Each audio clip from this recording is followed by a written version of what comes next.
Red flag number 7. This is crazy. Because a lot of people would say, is this a real thing? But we're seeing so much of it. Violent women. I grew up with an uncle who his wife would beat him and threw plates at him, and he was in the hospital a couple of times. And now you're seeing like YouTube videos where these women, they believe it's their right. I think it seems almost like there should be no consequence for their attacking men. And I think a lot of it comes from, I started watching a couple of movies this year. I don't watch very many movies, but I watched like movies from the 80s for Christmas. Kids, we don't have cable here. So it was like, let's buy some DVDs. And I was shocked at the amount of time a woman would just slap a man in a movie. And so now we're seeing this out in the streets. Definitely an obvious one, but tell me more about why it has to be on this list here. Violent women.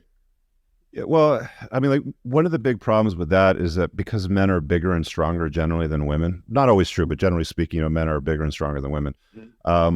When you have a domestic violence call to the authorities and the police come to your house, it's generally you as a man that's going to get pulled away in handcuffs if there's been any physical altercation.